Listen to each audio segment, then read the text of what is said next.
Well, that was a fun defensive match. A lot of digs, a lot of blocks. Neither team hit a high percentage, but I think that's credit to both teams playing really good defense and both teams being really familiar with each other. So it's hard to score on a team that knows you so well, and we know we were just as well. We can anticipate what they're going to do, what shots they're going to hit, and they can do the same on us, especially those veteran players that have played against each other, 4 years for some of them now. So fun match. I think our serving was a piece of that. I thought we served tough. We served pretty consistent. And that was a big aspect in the match. Speaking of serving, I know you called me on the road a couple times. You were upset with 17 service errors. 11 to 8 tonight. So you got to be happy with the way you're performing at the service line. Yeah, I am. I'm very happy with how we performed at the service line. Even, a couple of those errors are not aggressive errors. So I think we can be a little bit better there. But for the most part, that's a really good serving night for us. Lindsay, I'm sorry to say I haven't seen you for this 11-7 match winning streak. What has marked that streak? How have you gotten here today? Resilience, because we're not playing like exceptional volleyball all the time, but we're bouncing back a little bit quicker than we were earlier in the season. We're handling our emotions a little bit better than we were earlier in the season. And then obviously there's some volleyball improvement, as like simple as that sounds, but just it's training, it's practicing, it's repping different situations. It's amping up some of our strengths, it's hiding some of our weaknesses. And I just think our girls are bought into improving so that we're playing our best volleyball come the end of the season and not just maintaining. And we're seeing the rewards of that as we continue to get better. Did you see some resilience tonight after that first set loss? You must have, right? Because then I'm sorry, I forget what was the set that we were down 14-3 at the start of the match, and then I thought we were resilient after that. Even the last half of the first set, we were good. Yeah. We just had dug ourselves too big a hole to come back in that set. But I'm not sure what that slow start was. Maybe it's senior night emotions. You got to give credit to them. They attacked us and were all over everything that we were doing. They attacked us with their serve. But certainly a slow start. Other than that, I thought we were very resilient. Did you make any? Well, it's certainly resilient. If I can stay on that in the 27-25 game. Yeah. Certainly very resilient there. That was. Ooh, nip and tuck, right? Yeah, well, we had a good lead in that set and let it slip away. We shouldn't have been in that situation to be 23-23, 24-24, 25-25, but we were. And what I like is that after we gave up kind of some dumb points or, gave up that lead, we didn't then just keel over. We stayed, that's the word, the resilience.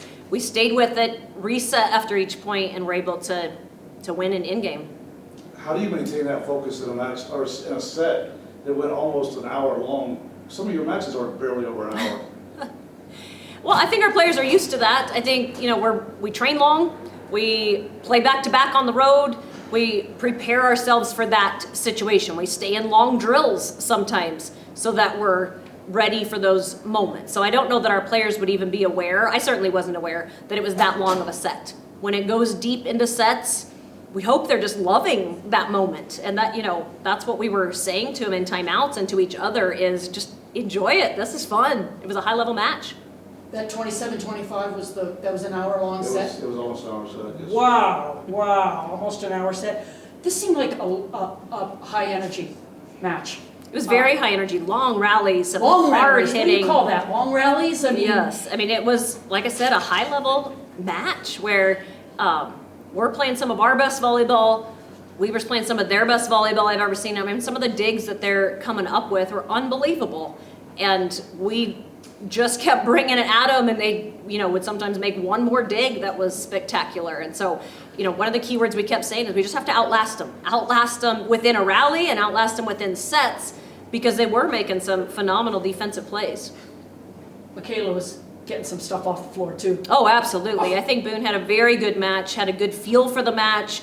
She's very prepared going into those matches. She's a student of the game that likes a lot of film, likes a lot of preparation, And that showed tonight in how well she played. She really got down on some of them to get that ball out of the floor. She got a season high, she's threatening 1,000, so we've already talked about Michaela.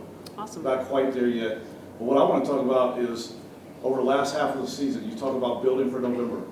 7 straight wins against every team that's going to be in the tournament. Only loss was against Sac State, which you only faced them once, and you didn't have CC. How much momentum does this build going into next week? Well, it does. It certainly builds momentum. At the same time, if we were 0-7 in these last matches, limping into the tournament, all 8 coaches are saying we're 0-0 right now, and your record, your seed doesn't matter. And so even though we have, momentum and a good streak going in, it means nothing come Wednesday, and we've got to outperform whoever we end up facing. I want last thing for me is the 4 seniors that you recognize tonight. They still have a chance, depending on what happens with Sacramento State, to get their 4th regular season's Big Sky title. What would that mean if they could go ahead and get that tonight? Yeah, regardless, it's a special group and a very accomplished group. Even if we don't get a share of that conference title tonight, and which is out of our control at this point. What we needed to control, we did tonight. But yeah, I can't say enough good things about these 4 seniors and the careers they've had, the people that they are, the teammates that they are. We honored them in front of everybody before the game. Right now, we'll also celebrate them as a group and with their parents and families and extended families. And yeah, it's been an honor to coach them, and they're certainly going to be missed as they do move on. When was the last time you hosted Big Sky? 12? 2020, the COVID spring season. 2020 And spring. 2018 as well. 2020 spring, and then fall of 2018. Or it was 2021 spring for the 2020 Sorry. season. Gotcha. Yeah, it counted as the 2020 season. Okay. And 2018 as well. 2018 as well, okay. Oh, We haven't won it here since 2012. you haven't won, not one here since 12. Okay, got it. Super, that's what I wanted to double check. You excited to host it? Oh, absolutely. Yeah. I mean, we have a great home crowd that's been following us this year, our best crowds ever. I'm excited that they'll be behind us, and we're sleeping in our own beds and comfortable, and we got to use it to our advantage. Will they come out on Thanksgiving night? I sure hope so. Have your turkey for lunch and even dinner, and 7 o'clock. Take a nap and then come back, huh? We'll be playing, but Come we got see to you take guys. care of Wednesday first. Gotcha, yes, of course, of course. I'm set. Thanks, Thank you. Coach. Appreciate it. Thank you. Thank you.